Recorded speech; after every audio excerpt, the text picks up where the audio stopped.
ಇದು ಸಿದ್ದರಾಮಯ್ಯನವರ ಕೊನೆಯ ಬಜೆಟ್ ಆಗಿದೆ ಅಂತ ಯತ್ನಾಳ್ ಅವರು ಒಂದು ಸ್ಟೇಟ್ಮೆಂಟ್ ಅನ್ನು ಕೊಟ್ಟಿದ್ದಾರೆ.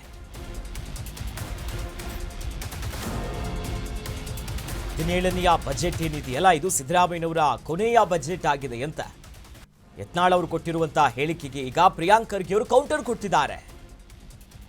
ಶಾಸಕ ಯತ್ನಾಳ್ ಭವಿಷ್ಯ ಪಾಪ ಅವರಿಗೆ ಏನೂ ಗೊತ್ತಿಲ್ಲ, ಅವ್ರ ಫ್ಯೂಚರ್ ಏನಂತ. ಕೊನೆಯ ಬಜೆಟ್ ಬಗ್ಗೆ ಸಿಎಂ ಅವರೇ ನಿರ್ಧರಿಸಬೇಕು, ಹೀಗೆ ಯಾವುದೇ ಚರ್ಚೆ ಕೂಡ ನಡೆಯೋದಿಲ್ಲ ಅಂತ ಪ್ರಿಯಾಂಕ್ ಖರ್ಗೆ ಅವರು ಮಾತನಾಡ್ತಿದ್ದಾರೆ.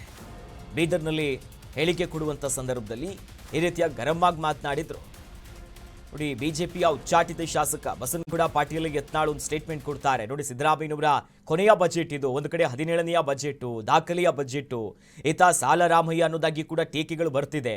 ಅದಕ್ಕೂ ಹೆಚ್ಚಾಗಿ ಕಾಂಗ್ರೆಸ್ನಲ್ಲಿ ಎಲ್ಲವೂ ಸರಿ ಇಲ್ಲ ಅನ್ನೋದು ಜಗಜ್ಜಾಹೀರಾಗಿದೆ. ಈ ನಾಯಕತ್ವ ಬದಲಾವಣೆ ಆಗುತ್ತೆ, ಯುಗಾದಿಯಲ್ಲಿ ಒಂದು ಕ್ರಾಂತಿ ಕಾದಿದೆ, ಜೊತೆಯಲ್ಲಿ ಕೆಪಿಸಿಸಿ ಅಧ್ಯಕ್ಷ ಸ್ಥಾನದ ಬದಲಾವಣೆ ಮಾತುಗಳೇನಿದೆಯಲ್ಲ, ಇದರ ನಡುವೆ ಇದು ಸಿದ್ದರಾಮಯ್ಯನವರ ಅಂತಿಮವಾದಂಥ ಒಂದು ಬಜೆಟ್ ಅಂತ ಯತ್ನಾಳ್ ಅವರು ಕೊಟ್ಟಿರೋ ಹೇಳಿಕೆಗೆ ಈಗ ಲೇವಡಿ ಮಾಡುವಂಥ ಕೆಲಸ, ಅದಕ್ಕೊಂದು ತಿರುಗೇಟು ಕೊಡುವ ನಿಟ್ಟಿನಲ್ಲೇ ಪಾಪ ಯತ್ನಾಳ್ ಅವರಿಗೆ ಅವ್ರ ಭವಿಷ್ಯ ಗೊತ್ತಿಲ್ಲ.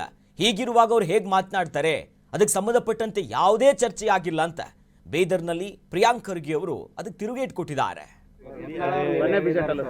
ಯತ್ನಾಳ್ ಅವ್ರ ಭವಿಷ್ಯ ಅವರಿಗೆ ಗೊತ್ತಿಲ್ಲ ಪಾಪ, ನೀವು ಅವ್ರು ನಮ್ಮ ಭವಿಷ್ಯ ಬರೀತಾರೆ.